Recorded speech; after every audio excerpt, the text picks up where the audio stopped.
El doctor Eduardo Villegas Mejías es el coordinador de la Memoria Histórica y Estrategia del Fomento a la Lectura del Gobierno de México. Está en cabina y esta mañana platico con él. López de Antes, la firma de abogados, auditores y contadores más reconocida del sureste, presenta la entrevista con Emanuel Civilla. Eduardo, ¿cómo estás? Qué gusto saludarte. Bienvenido a Telereportaje. Muy buenos días, Emanuel, a ti, a tu auditorio, y es un gusto estar aquí en el municipio de Centro, en Villahermosa, Tabasco. Bien, pues mucho que platicar. Ocupas pues un cargo importante, relevante por lo que implica la memoria histórica, aunque no todo el mundo tiene claro qué es y cómo funciona esto que haces tú. ¿Nos puedes explicar? Claro que sí. En el gobierno de México, bueno, es bien conocido que el presidente tiene una gran afición por la historia. De hecho, tiene varios libros de historia. Entonces, en esa voluntad, creó en noviembre de 2018, poquito antes de entrar, hizo el anuncio en donde me invita a mí a participar en este encargo, que tiene la intención de coadyuvar a que las diferentes instancias que tienen que ver con temas de patrimonio, recuperación de la memoria, se coordinen entre sí. La Presidencia de la República no lleva programas y esta coordinación está en la Presidencia de la República, pero lo que busca es que se junten las voluntades, y la coordinación lleva justamente dos temas: la memoria y el fomento a la lectura. Y esto tiene que ver con el compromiso número 100 del presidente, que era la recuperación de la memoria histórica y el fomento a la lectura. Y es por eso que vinimos justamente aquí a Villahermosa, a Tabasco, para mostrar uno de estos momentos en los cuales nos coordinamos entre diferentes instancias, porque vinimos a presentar el premio de primera novela que tenemos junto con la empresa tecnológica de Amazon. Son las 8 de la mañana, 12 minutos. ¿Cómo salvaguardar la memoria histórica? ¿Cuál es el procedimiento? Un ejemplo para entenderlo. Híjole. Mira, existe, por ejemplo, en este momento una serie de subastas que se están haciendo a nivel internacional, notablemente, hay que decirlo, en Francia, en donde se está poniendo a la venta diferentes objetos, máscaras y otros. Y entonces la idea es que el Instituto Nacional de Antropología e Historia, la Secretaría de Relaciones Exteriores, la propia Secretaría de Cultura se coordinen para lograr que por lo menos poner una llamada de atención a los posibles compradores. Entonces, ¿qué hay que hacer? Pues estar publicitando el que está sucediendo esto y que no podemos seguir permitiendo que los países lo hagan, ¿no? De hecho, el presidente López Obrador ayer se refería al asunto, ¿no? Y criticaba seriamente, hablaba también sobre el gobierno de Austria, que no quiso prestar el penacho de Moctezuma. Así es. Sí, todo va en ese mismo sentido de abonar a la recuperación de la memoria histórica, que no es solamente el patrimonio, sino incluso también los eventos cívicos son parte de nuestra memoria histórica, y por eso es tan importante estar recordando a ciertos personajes clave que este año todo el tiempo lo vemos en la parte de atrás de la conferencia de prensa, dice 2022, año de Ricardo Flores Magón, ¿no? Entonces, es estar todo el tiempo en ese mismo tenor. Son las 8 de la mañana con 14 minutos. El derecho a la memoria histórica. ¿Qué pasa en otros países en torno a este tema? ¿Cómo podríamos ubicar a México, o es México pionero en este sentido de la memoria histórica? En cierta medida sí, porque se trata de una manera distinta de plantearlo. El concepto de memoria histórica surge sobre todo a raíz de las guerras sucias, a raíz de las dictaduras, Y entonces, para confrontar con ese pasado, se habla de una recuperación de la memoria histórica. Por ejemplo, en España respecto de Franco, o en Chile respecto de Pinochet. Toda la represión que se vivió se llamaba recuperación de la memoria histórica, no olvidar a los que mataron, etcétera, ¿no? En México sí está la idea de la recuperación de la memoria histórica en ese sentido, cuando hablamos del Halconazo, del 68, de Aguas Blancas, de toda esta parte que en el gobierno actual lleva Alejandro Encinas, pero también se trata de un concepto mucho más amplio en donde se trata de exaltar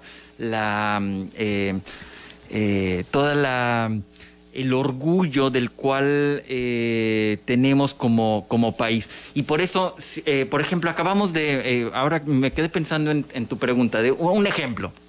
Acabamos de presentar en la Suprema Corte de Justicia de la Nación una serie de cuatro sorteos dedicados al muralismo mexicano. 90 muralistas colocados en los billetes de lotería que están por todo el país. Eso es recuperación de la memoria histórica. Y si lo puedes compartir con tu auditorio después, los fragmentos del discurso que dio el ministro presidente, es histórico que el ministro presidente esté hablando de la necesidad de combatir la corrupción, la necesidad de que los murales que están en la Suprema Corte, que hablan de secuestro, de lentitud de la justicia y demás, busquemos una sociedad en la cual eso sea parte del pasado. Entonces, de eso se trata la recuperación de la memoria histórica. 8 de la mañana, 16 minutos. No olvidar los momentos importantes, cumbres de este país. No olvidar, por ejemplo, Ayotzinapa. No olvidar el 68. Sí, son cosas que tendríamos que tener siempre presentes para no repetirlos. Sí. Siempre el presidente insiste en esto, ¿no? Debemos voltear a ver de dónde venimos para entender en dónde estamos y poder proyectar hacia dónde nos dirigimos. 8 de la mañana, 17 minutos. Seguimos platicando con el doctor Eduardo Villegas Mejías, es el coordinador de la Memoria Histórica y Estrategia del Fomento a la Lectura del Gobierno de México. El otro tema que va, pues, de alguna manera en paralelo con lo de la memoria histórica es el fomento a la lectura. Y bueno, se ha comentado mucho que México es uno de los países donde menos se lee. ¿Por qué, Eduardo? Son muchísimas causas. Efectivamente, uno de los temas complicados en nuestro país es la comprensión lectora. Si uno revisa las estadísticas, por ejemplo, del MOLEC, que es el módulo de lectura que hace el INEGI, que es uno de los pocos indicadores que tenemos, se hablará de alrededor de 3 libros por adulto que se consumen a nivel nacional, en ciudades y demás, ¿no? La verdad es que es el propio sistema educativo el que nos está, dejando de lado en comparación con otros países en donde se leen 10 o hasta 12 libros por adulto, ¿no? Entonces, ¿qué estamos haciendo? Creamos algo que llamamos la Estrategia Nacional de Lectura para atender 3 frentes. ¿Cuáles son los 3 grandes problemas que habría que atender? 1, el sistema educativo.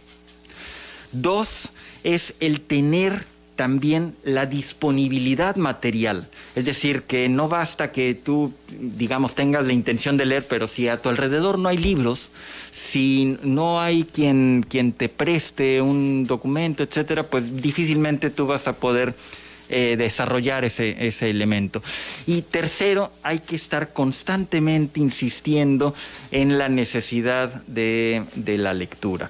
Entonces, por eso es atender estas 3 facetas, de manera que el premio que hoy venimos a anunciar, la convocatoria, que es la segunda edición que hacemos con Amazon, pues también tenga este impacto en no solo la lectura, sino la creación literaria. ¿Ha funcionado esta estrategia? ¿Se ha incrementado el interés en los ciudadanos por leer en México?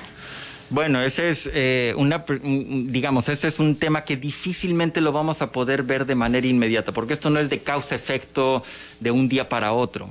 Son procesos que van a tardar todavía mucho, mucho tiempo, y no es que yo me cure en salud, pero que sí requieren sentar las bases para que, por ejemplo, en todas las bibliotecas del país haya libros atractivos.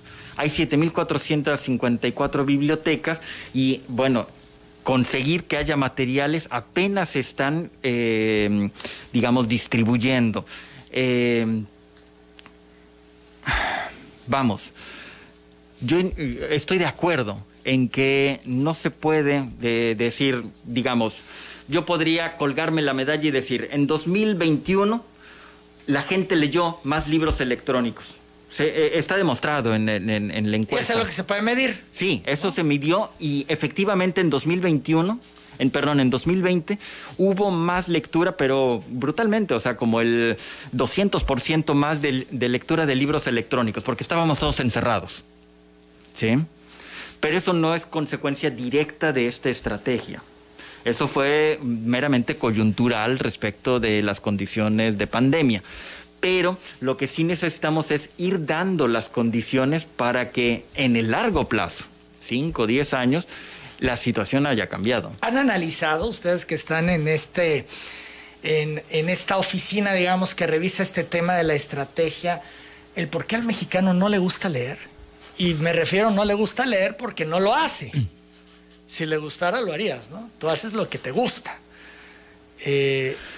¿Cuáles serían los elementos por los que los mexicanos no leemos?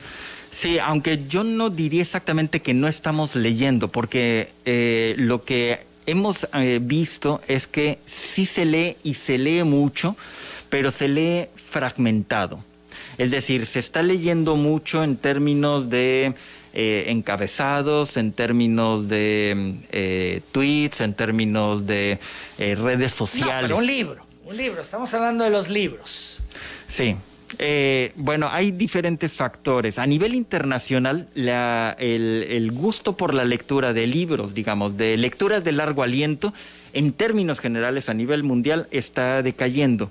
Y esto por la multiplicidad de atractivos y de distractores que tenemos, ¿no? La televisión, la computadora, el internet y demás, ¿no?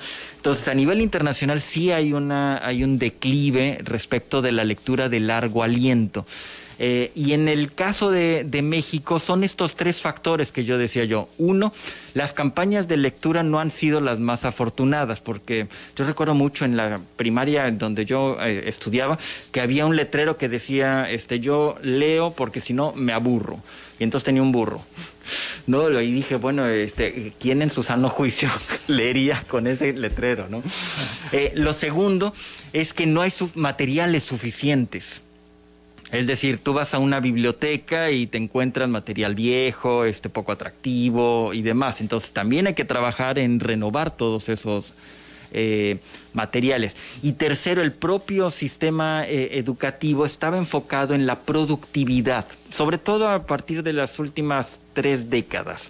¿Qué quiero decir con la productividad? Que solamente basta con que entiendas la frase y ya. No nos interesa que tengas una lectura crítica de temas profundos y demás. Tú tienes que ser productivo en el mercado laboral de manera inmediata, ¿no? Entonces, estos 3 elementos son los que había que transformar y, bueno, estamos buscando. Pero, por ejemplo, en las bibliotecas del país no se encuentran los libros clásicos de la literatura, por ejemplo, que tendrían que estar. Sí, en muchos de los casos. Ahora, vamos, de estas 7.400 bibliotecas, solo 232, me parece, son las que tienen unas colecciones generales. El resto, o sea, más de 7.000, en realidad tienen acervo especializado solo en primarias. Es decir, son bibliotecas que están pensadas para ayudar a los niños en sus tareas y demás, pero solamente. Es decir, que sí se requiere un gran esfuerzo para transformar esa realidad. Las 8 de la mañana, 24 minutos. Presentaron hace poco el libro Historia del Pueblo Mexicano, de la Conquista a nuestros días, donde participan 23 autores. Cuéntanos, por favor. Uy, ese fue un gran proyecto porque nos lo pidió el presidente, y en la idea de que sí crear una visión de la historia, pero no para imponerla. No existe en este gobierno una historia oficial, sino se trataba de decir, a ver, vamos a pensarnos en este momento cómo estamos viendo nosotros la historia. Insisto, no para decir esta es la visión única, sino que se trataba de voltear a ver la historia. ¿Y cuál fue el énfasis de este libro? Este libro lo que está buscando enfatizar es que si hay un sujeto de la historia, siempre el sujeto de la historia es el que transforma las situaciones. Y el sujeto de la historia en este caso es el propio pueblo. Es decir, se le buscó dar un nuevo espacio a las poblaciones afrodescendientes. Es decir, hay una gran presencia negra, una raíz negra muy fuerte en México, y prácticamente estaba olvidada, dejada de lado. ¿No se consideró? No estaba considerada. O sea, tú revisas las historias oficiales y incluso tú ves las pinturas de, qué sé yo, de Morelos o de Guerrero, y en muchos casos hasta son blancos, ¿no? Y tú, pues no, eran mulatos o negros. Claro. ¿No? Entonces la presencia negra, la presencia de las mujeres, la presencia de obreros, campesinos, como sujetos que todo el tiempo estuvieron buscando luchar por ciertos ideales como la justicia, la igualdad y demás. Entonces el librito justo busca contribuir en ese sentido. Cuéntanos sobre tu visita a Tabasco, Eduardo. Bueno, ahora, como decía, es ya creo que la tercera, cuarta vez que vengo en mi calidad de coordinador de Memoria Histórica y Cultural de México, y en esta ocasión es para anunciar en una media hora más la convocatoria a la segunda edición del Premio Primera Novela que hicimos junto con la empresa Amazon México. Y en términos generales se trata de premiar a autores que hayan publicado por primera vez una novela en México durante el año 2021. El premio es muy bueno, son 250,000 pesos para el primer lugar, 3 finalistas adicionales de 35,000 pesos, pero eso no es todo. Para mí lo más importante de haber colaborado con Amazon, que ellos van a pagar todo, premio, premiación y jurado, o sea, están cubriendo la totalidad de los costos. La idea, para mí lo extraordinario es que ellos se dedican a comercializar. Nosotros como gobierno en general no somos muy buenos haciendo ese trabajo, pero ellos se dedican a eso. Y no existe un solo autor, yo no he conocido ninguno, que no quiere que sus libros se vendan y que sean leídos. Y a eso se dedican estos señores. Entonces, para mí esa es la parte en donde... Es una garantía de comercialización del libro en caso de que lleguen a resultar ganadores, ¿no? Claro, se compromete Amazon a eso. ¿De cualquier género pueden participar? No, es específicamente novela. Es premio primera novela. La idea es que estén publicados en 2021 en México. Para dar una referencia, en 2020 participaron 48 primeras novelas en México. 48. Es un montón. Yo estoy considerando que en 2021 vamos a tener todavía más novelas con esa calidad, ¿no? Entonces, es una gran oportunidad, y la idea fue hacerlo el primer año en Ciudad de México. Lo hicimos en la ceremonia de premiación en el Castillo de Chapultepec. Aquí lo haremos probablemente en el Planetario, aunque todavía se está definiendo. Y tenemos a grandes jurados. Está Laia Yufresa, está Fernando Melchor y está Guillermo Arriaga. ¿Cuándo sería esto? El lanzamiento de la convocatoria es el día de hoy. Después cierra el 22 de mayo. Y la ceremonia de premiación estamos considerando que se haga la segunda, tercera de agosto. Las 8 de la mañana, 29 minutos. Eduardo, ¿Ya listo con las maletas? Pues ya mero, ya pronto. Se va a Rusia como embajador de México. Sí, bueno, estamos esperando la ratificación del Senado. No hay que considerar que el Senado también tiene la última palabra en ese sentido, pero si todo sale adecuadamente, será un honor para mí estar como embajador en Moscú. ¿Por qué el presidente, crees tú, te invita a ser embajador de México en un país tan importante, en un país que hoy está en medio del ojo del huracán por el tema Ucrania? Todo este conflicto internacional geopolítico, donde enfrenta naciones, donde hay alianzas, en fin, donde se prevé que esto siga escalando desafortunadamente, y dice Eduardo Villegas Mejías, te vas como embajador a Rusia. Sí, bueno, la invitación del presidente es justo por digamos, lo delicado que en este momento es en términos geopolíticos el tema de Rusia, y bien señalas Ucrania. Ayer se sentaba el presidente Putin con Emmanuel Macron.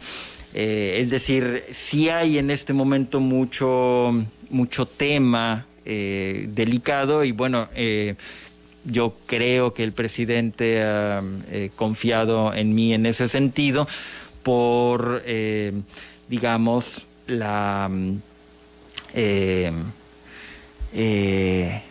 diplomacia en que está confiando, en que puedo yo tener para tratar la sutileza de los temas y de la posición que debe tener México para tampoco, digamos, alborotar ningún tipo de problemática con los vecinos del norte, ¿no? En estos momentos, la posición de México en relación a todo este conflicto de Ucrania, ¿cuál es?